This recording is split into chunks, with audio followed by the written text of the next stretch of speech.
बड़ी खबर इस बीच आ रही है। मामन खान की पेशी से जुड़ी आ रही है बड़ी अपडेट, आपको बताने जा रहे हैं। मामन खान को 2 दिन के रिमांड पर भेजा गया है। तो नूह कोर्ट में मामन खान की पेशी हुई। मामन खान को 2 दिन के रिमांड पर भेजा गया है। 2 दिन पुलिस मामन खान से पूछताछ करेगी। पुलिस ने सीसीएम कोर्ट में पेश किया था, तो 2 दिन की रिमांड जो है वो पुलिस को मिली है। मामन खान को 2 दिन के रिमांड पर भेजा गया है। बड़ी अपडेट आपको दे रहे हैं। 2 दिन पुलिस मामन खान से पूछताछ करेगी। नूह हिंसा को लेकर मामन खान पर जो आरोप लगे, 2 बार पुलिस द्वारा उसे मामन खान को बुलाया गया था, लेकिन वो पेश नहीं हुए थे, जिसके बाद गिरफ्तारी उनकी हुई। और फिलहाल अब 2 दिन की रिमांड जो है वो दी गई है, जिसमें उनसे पूछताछ जो है मामन खान से होगी। तो 2 दिन पुलिस मामन खान से पूछताछ करेगी। ये बड़ी खबर नूह हिंसा से जुड़ी आ रही है। नूह हिंसा में जो हिंसा भड़की थी उसमें मामन खान का भी जो नाम है वो सामने आया था, और जिसके बाद पुलिस लगातार इस मामले से जुड़े उन तमाम लोग जिन पे शक और जिनके खिलाफ सबूत मिल रहे हैं उनको गिरफ्तार कर रही है।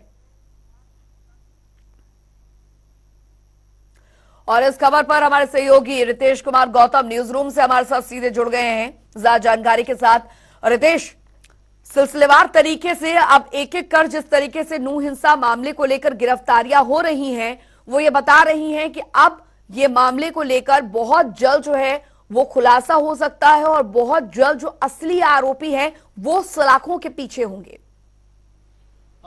बिल्कुल अंजलि, इसमें तो कोई शक नहीं कि पुलिस लगातार कार्रवाई नूह हिंसा को लेकर कर रही है। जो आरोपी, जितने आरोपी पकड़े गए, 300 से बड़ा ये आंकड़ा बताया जाता है जिसमें गिरफ्तारियां नूह हिंसा को लेकर हुई हैं। इनमें 3 बेहद प्रमुख नाम थे अंजलि, यहां पर समझना होगा।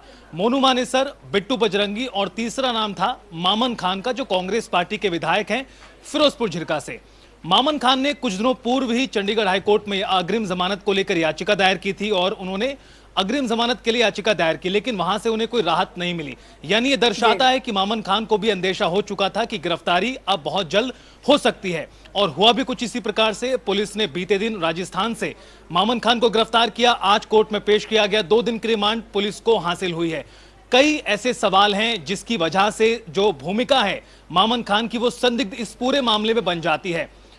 मामन खान का कहना था कि भाई वो इस पूरे नूह हिंसा के आसपास वो नूह में नहीं थे, वो गुरुग्राम में थे, लेकिन सूत्रों का ऐसा कहना और इस तरह की लगातार खबरें चल रही हैं कि जो मामन खान की लोकेशन थी वो नूह के आसपास पाई गई।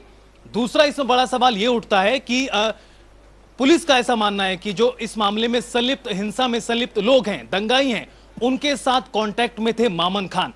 एक तरफ ये पहलू है, दूसरी तरफ इसका पहलू यह है कि सोशल मीडिया पर मामन खान की ओर से जिस तरह का एक बयान दिया गया नूह हिंसा से मात्र 2 से 3 दिनों पहले, जिसमें उन्होंने कहा था कि विधानसभा में आपकी लड़ाई लड़ी है मेवात के लिए और अब मेवात में आपकी लड़ाई लड़ी जाएगी।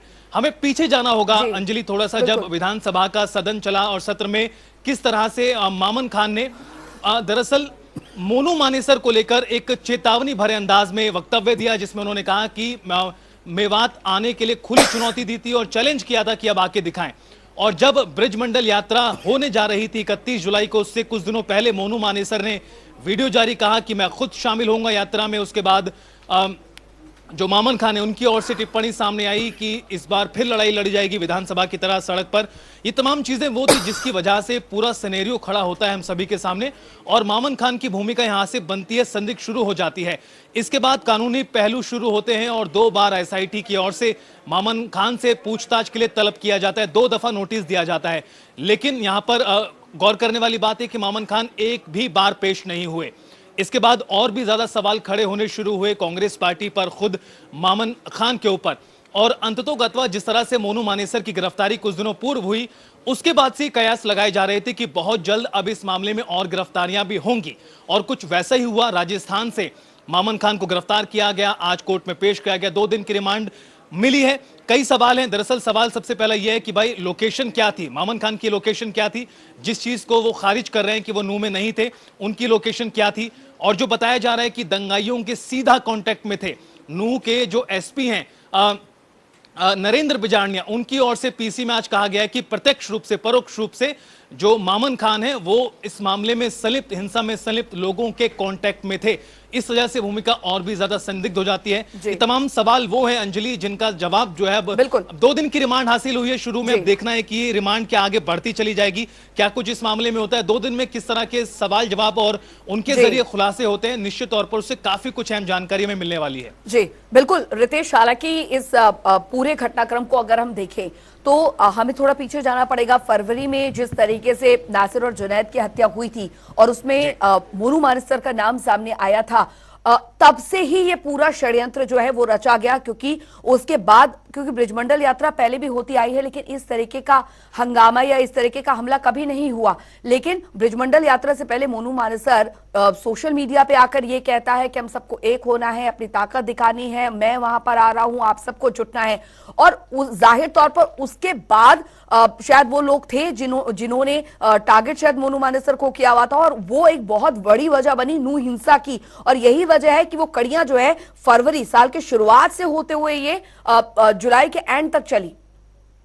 बिल्कुल अंजलि, नासिर जुनैद हत्याकांड को लेकर जो मेवात नूह के लोग हैं उनमें बहुत ज्यादा आक्रोश था और आक्रोश मोनू मानेसर को लेकर भी बहुत ज्यादा था। उसी के बाद से कहीं ना कहीं घटनाक्रम बढ़ता चला गया, चाहे विधानसभा का, जिस तरह से मैंने पहले कहा, विधानसभा में मामन खान ने बयान दिया और उसके बाद ब्रिजमंडल यात्रा से कुछ दिनों पूर्व मोनू मानेसर की टिप्पणी पर मामन खान ने प्रतिक्रिया देते हुए कहा और कहा कि इस बार भी लड़ाई लड़ी जाएगी जिस तरह से विधानसभा में लड़ी गई।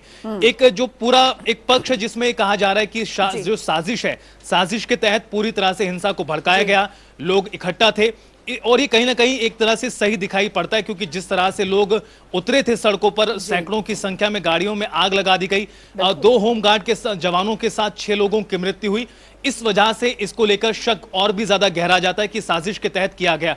और यही कहना एक तरह से कहीं ना कहीं बीजेपी नेताओं का भी है, सरकार का, मंत्रियों का भी इस तरह का कुछ रुख रहा है। लेकिन इस पूरे मामले में दूसरा पहलू यह है कि उकसाया गया है, एक पक्ष की ओर से उकसाया गया और जवाब में इस तरह की प्रतिक्रिया आई है। बहरहाल पुलिस इस मामले में छानबीन कर रही है, एसआईटी का गठन किया गया है।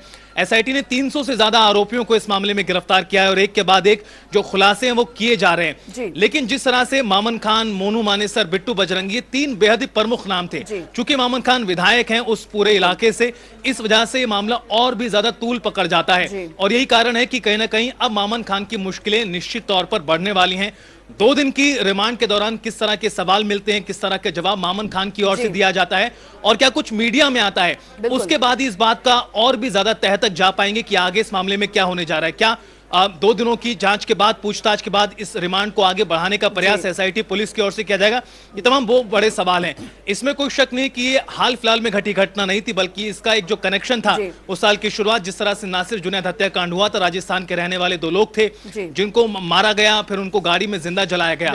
उस घटना के बाद लोगों में आक्रोश था और कहीं ना कहीं वो आक्रोश के साथ इसको जोड़ते हुए आप देखेंगे तो किस तरह से पूरा दोनों तरफ से, एक तरह से कहा जाए, दोनों तरफ से माहौल को बिगाड़ने का प्रयास हुआ था।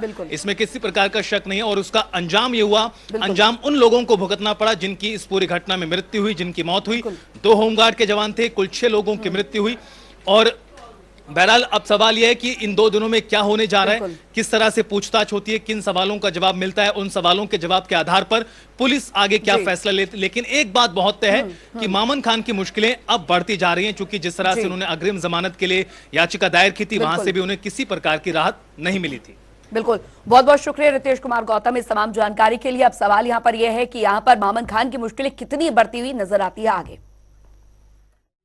सरकार की जो कार्रवाई है बिल्कुल गलत कार्रवाई है और विधायक का किसी से ऐसा लेने का इसमें कोई वो नहीं है और सरकार अपनी विफलता को छुपाने के लिए इस कार्रवाई को अंजाम दे। हमें मुलाकात करने के लिए हम जाना चाहते थे अपने किसी चीज के लिए, लेकिन हमें अदालत जाने दी। जो विधायक जी की जो गिरफ्तारी हुई है क्योंकि विधायक जी निर्दोष हैं इसमें, इसलिए हम इससे सहमत नहीं हैं जी। है जी, अब चूंकि अब कोर्ट में मसला है जी, जो कोर्ट फैसला होगा वो हमारे लिए मान्य है जी। उससे सही बात है कि इसमें विधायक जी निर्दोष हैं जी। हम इस गिरफ्तारी से सहमत नहीं है।